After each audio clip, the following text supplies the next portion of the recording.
Bem-vindos e bem-vindas à parte 2 da aula 9, quando nós vamos desenvolver as estratégias, que, como eu disse, são estratégias,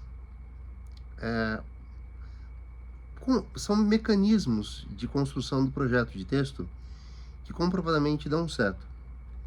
São estruturas mínimas, de forma que não se propõe como modelo nenhum. Vamos usar o tema da aula anterior, foi a aula 8, para termos um parâmetro e podemos aplicar a estratégia. Tá? Isso é como eu faria a redação. Tá? Na verdade, não bem como eu faria, mas um jeito de abordar o tema possível para um concluinte de ensino médio e razoavelmente interessante do ponto de vista de um examinador que então vai achar a sua redação muito boa. O tema que nós utilizamos é o tempo como medida da existência humana. Aqui eu chamo a estratégia número 1, que eu chamo estrutura clássica de tópicos, tá? É aquela em que nós fazemos como se fosse um organograma vertical. Pode ser horizontal também, depende de onde tem mais espaço para escrever, né? Com tese, argumento 1, argumento 2 e conclusão. A tese pode aparecer na introdução, ou a introdução pode criar um cenário e inserir uma pergunta. A resposta completa, que é aquilo que a gente grifaria com uma canetinha grifa-texto amarela ou qualquer outra cor, seria a nossa tese, que é o início da conclusão. Tá?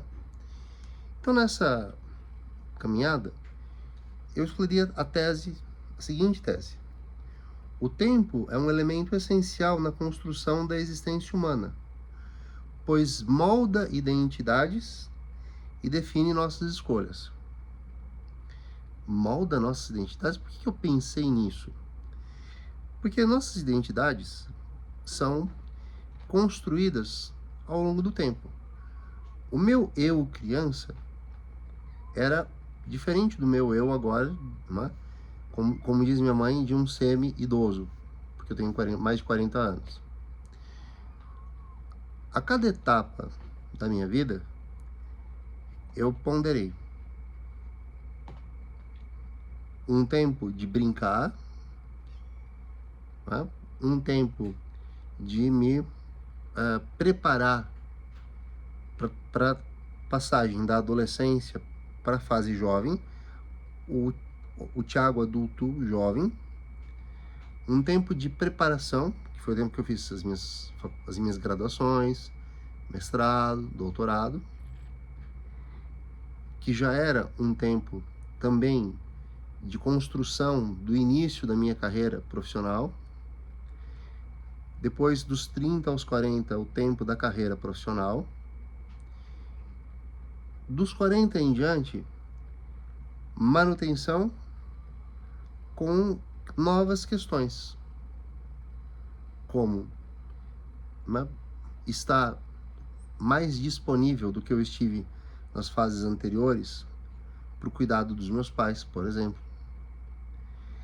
Lidar com as mudanças geracionais. Por exemplo, hoje eu leciono, mas não leciono mais em sala de aula. Dadas as circunstâncias que nunca foram um segredo que chegariam. O tempo chega, as pessoas envelhecem, né?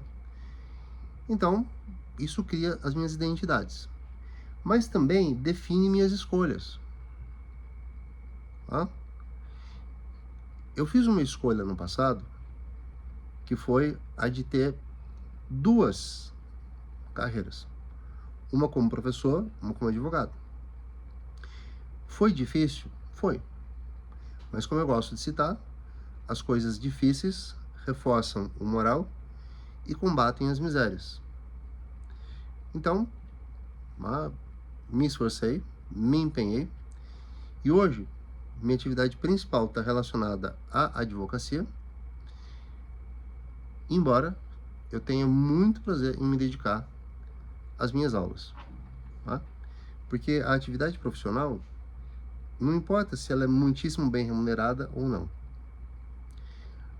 E essa, tendo as aulas gratuitas, mas alguns serviços à parte, tem funcionado muito bem, obrigado, tá? Então, é uma maneira, eu diria, uma simbiose que está funcionando legal. Bem, então, se eu fiz uma escolha, que foi voltar para mais perto dos meus pais, para ficar mais tempo com eles, tá? Para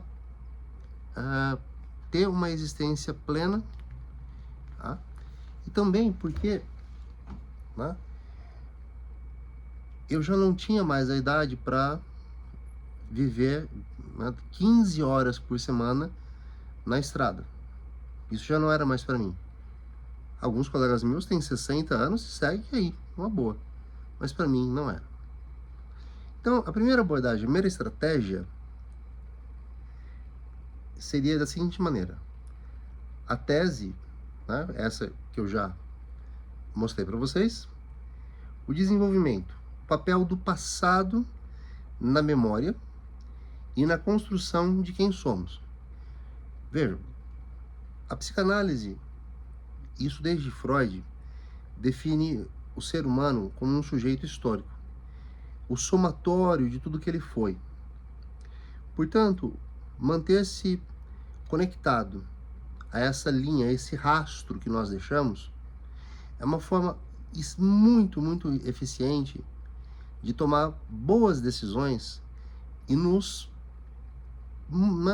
reorganizarmos sem muito esforço para novas demandas que venham, por exemplo, mercado de trabalho, transformações na família, reorganizações em decorrência de incidentes, tá? Como perder um emprego, coisas dessa natureza. No terceiro parágrafo, eu tenho um outro argumento. O futuro como projeção de expectativas e planejamento. O projeto de vida que hoje é parte, tá? Você que me ouve, me assiste, me vê e fez o primeiro ano do ensino médio lá atrás, em 2023, você já teve projeto de vida. Alguns que fizeram em 2022, 2021, podem já ter passado por algo parecido com um projeto de vida, tá? É a construção de propósitos. Com 20 anos, né, um indivíduo, ele ou ela, podem traçar rotas em direção a propósitos de longuíssimo prazo. Aos 46, eu olho para a minha vida e penso, eu acho pouco provável que eu vá viver 92 anos.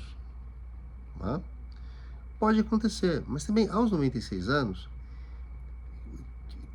o que terá restado de mim para usufruir algo tão grandioso? Bom, talvez exista uma coisa, grandiosidade humana, que é eu investir num projeto que não traz ganho só para mim, traz um ganho para a humanidade.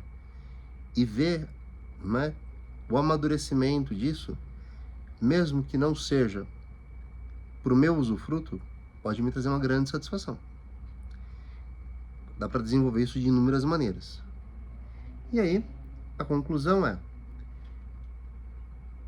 preciso, né, de certa forma, equilibrar as dimensões do tempo para alcançar uma existência, e não um mero viver, mas uma existência, tá, que é mais consciente e que é mais significativa.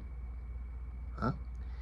Evitando, assim, que nós caiamos naquelas armadilhas do tempo, tá? Em que nós fiquemos achando que somos eternos, quando na verdade não somos. Porque na vida existe o ainda está em tempo tá em cima da hora, vixe, já não dá mais tempo. Com isso encerramos a estratégia 1, tá? Para ficar bem tranquilinho, vídeo leve, pequeno, passemos ao 2 agora.